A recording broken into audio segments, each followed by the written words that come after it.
नवी मुंबई पुनर्वसन सामाजिक संस्था द्वारा ऐरोली के विधायक गणेश नाइक और नवी मुंबई बीजेपी जिलाध्यक्ष संदीप नाइक की विशेष मौजूदगी में जनसंवाद का भव्य आयोजन वाशी में किया गया, जहां उनके साथ पूर्व विरोधी पक्ष नेता दशरथ भगत, पूर्व नगर सेविका फशीबाई भगत, अंजलि वाणुंज, घनश्याम मड़वी, निशांत भगत, संदीप भगत, शैलेश घाग, एडवोकेट सचिन शिंदे सह तमाम विविध संस्थाओं के प्रतिनिधि, ज्येष्ठ नागरिक और महिलाएं और छात्र बड़ी संख्या में उपस्थित थे।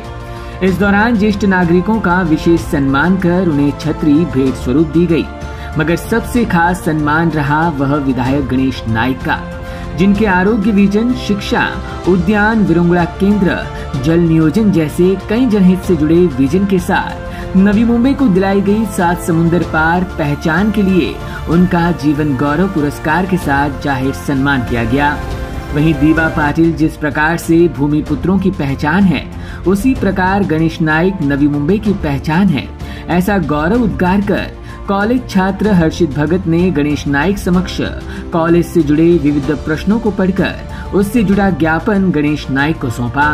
तत्पश्चात प्रभाग क्रमांक 65, 77 और 78 के नागरिकों ने अपने प्रभाग की समस्याओं से जुड़े कई निवेदन गणेश नाइक को सौंपे।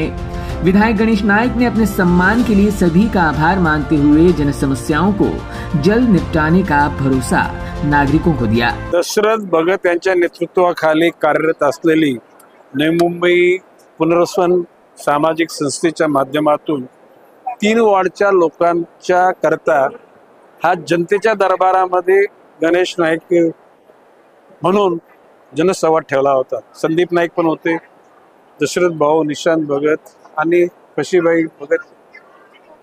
एकूणच नवी मुंबईच्या जनतेकरता निर्भयता मिळावी, शांतता मिळावी। जो राष्ट्रावर प्रेम करणारा असेल तो कुठल्याही धर्माचा, जातीचा, पंथाचा असेल, त्या माणसाला निर्भयता मिळणं गरजेचं आहे। ही विचारसरणी छत्रपती शिवाजी महाराज, शाहू फुले आंबेडकरांची आहे। त्या अनुषंगाने या शहरामध्ये निश्चितपणे जगाच्या पाठीवर लोक सांगतात की नवी मुंबई ही सर्वसामान्य माणसाला प्रेम करणारी, प्रेम देणारी नगरी, आणि त्या नगरीमध्ये शिक्षणाची व्यवस्था, आरोग्याची व्यवस्था, पाणी पुरवठा, वाहतूक, गार्डन, मैदान, सांस्कृतिक केंद्र या सर्वच गोष्टी नीट व्हाव्यात। एकूणच झोपडपट्टी, गाव, मूलगावठाण आणि LIG मध्ये राहणारे लोक सुद्धा बांधले ना, बेकायदेशीर बांधकाम केलं, परंतु त्या परिस्थितीमध्ये शेवटी रोटी कपडा मकान हा माणसाचा अधिकार आहे आणि ह्या गोष्टी राजाने दिल्या। राजा म्हणजे पूर्वीच्या काळी, आता राज्य करते। त्यांनी एकूण चांगल्या प्रकारचं नियोजन करून सिडको म्हणा किंवा भाडा म्हणा या माध्यमातून गोरगरिबांना 500 स्क्वेअर फुटाची घरं विनामूल्य त्या ठिकाणी मिळावीत अशी आमची मागणी आहे।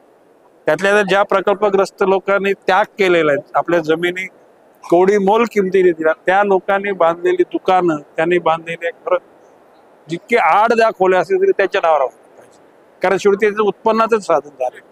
ही बाब माननीय मुख्यमंत्री एकनाथ शिंदेच्या कानाला घातलेली आहे आणि तत्वतः देवेंद्रजी फडणवीस, अजितदादा सुद्धा एकूण अशा रंजल्या गांधलेल्या लोकांच्या करता निश्चितपणे शासनाने मजबूत अशी योजना करावी या विचाराची त्यात, आणि भविष्य काळामध्ये त्याच्यातून मार्ग निघेल असा माझा विश्वास। बाब अशी आहे की नवी मुंबई मध्ये MIDC, सिडको आणि विविध प्रकल्पासाठी ज्यांच्या जमिनी गेल्या अशा घटकांकरता, किंवा दिवा पाटील नुसता का नवी मुंबई आणि पनवेलवरूनच्या करता देता नव्हता, प्रकल्पग्रस्त हे महाराष्ट्रामध्ये जिथे जिथे झाली ती 12.5% योजना ही दिवा पाटलांच्या नेतृत्वाखाली सुरू, ती सगळीकडे तर लागू झाली। आता ती 22.5% योजना आलेली आहे आणि म्हणून दिवा पाटील आर्थिक विकास महामंडळ व्हावं अशा प्रकारची इच्छा व्यक्त केली। तिचा पाठपुरावा आम्ही करू आणि राज्य शासनाकडून त्या महामंडळाकरता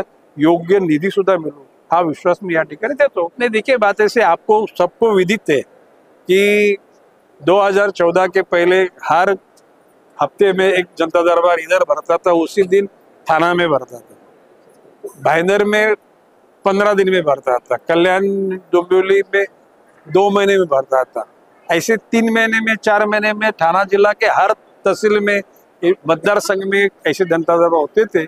और आपको ऐसा लग रहा है कि जब मैं 95 से लेके 2020 तक खाली महापालिका के हेड ऑफिस में तीन ही बार गया था, लेकिन कोविड-19 के बाद में अभी कल परसों जो मीटिंग हुई वो 80वां मीटिंग था। जैसे कॉर्पोरेटर लोग जाते हैं ऐसे उस ढंग से सब मेरे साथी लोगों को लेके जाते हैं। और मैं बोल रहा हूँ कि प्रशासन बिल्कुल ढम नहीं है, उसमें से रास्ता निकल रहा है। पानी का प्रॉब्लम है वो भी सुलझ रहा है, इलेक्ट्रिक का सुलझ रहा है। अभी गणपति आए तो रास्ते अच्छे होने चाहिए। महापालिका के अधिकारी को मैंने बोला है कि भाई जो लोग गणपति के लिए जगह मांगेंगे तुरंत उनका अर्जी लेके उनको जगह देने की बंदोबस्त करो। एमएससी वाले अधिकारी को बोला है कि जो भी टेम्पररी मीटर मांगेंगे उनको मीटर देने की बात करो।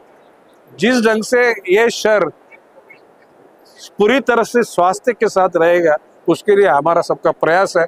और मैंने अभी मेरे वक्तव्य में बोला है कि ये जो कोविड कालखंड में जो जनता के हम सेवा कर पाए उसमें print media, electronic media, social media का भी बहुत बड़ा योगदान है। उस वक्त में कोरोना के कालखंड में लोग मरते थे, उस वक्त में हमारे साथ आपके लोग भी आए, महापालिका का स्वच्छता कर्मचारी वर्ग, अधिकारी वर्ग, इन्होंने भी मेहनत की।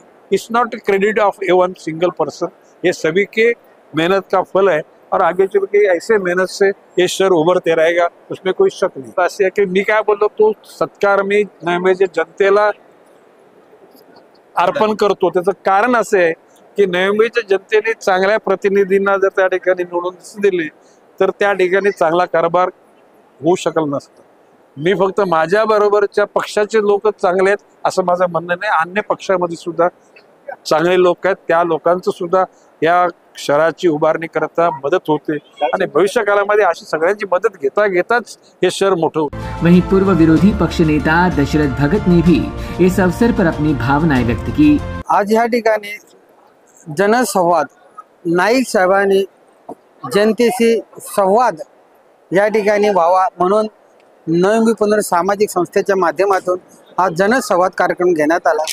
त्यामध्ये प्रभागातील विविध नागरिकांना, त्यासोबतच या शहरातील विविध नागरिकांना आणि विविध संघटनांची आणि विविध घटकांनी या ठिकाणी नाईक साहेबांना त्यांचा निवेदन दिलेलं आहे। मग त्यामध्ये ग्रामीण भाग असेल, शहरी भाग असेल, झोरपट्टी असेल, तो मस्तीमार असेल, तो कष्टकरी असेल, डोंगरी असेल, आगरी असेल किंवा तो त्या ठिकाणी स्लमचा असेल, अशा विविध घटकातल्या नागरिकांनी, मग जमीन मालकी असू द्या, विद्युत महामंडळ MSCBचा प्रश्न असू द्या, जमीन आरक्षण असू द्या, जमीन मालकी असू द्या, घरकुल योजना, असा अनेक विषय, मग विरुणा केंद्र असो, असे अनेक विषयचे निवेदन नागरिकांनी नाईक साहेबांकडे दिलेलं आहे। आणि आम्हाला आशा आहे की ह्या निवेदनाची पूर्तता नाईक साहेब करू शकतील, नाईक साहेबच करू शकतील। आणि ह्या नवी मुंबईचे नाईक साहेब हे शिल्पकार आहेतच, परंतु नाईक साहेब हे या शहराचे आयडेंटिटी आहेत। Bureau report EW network.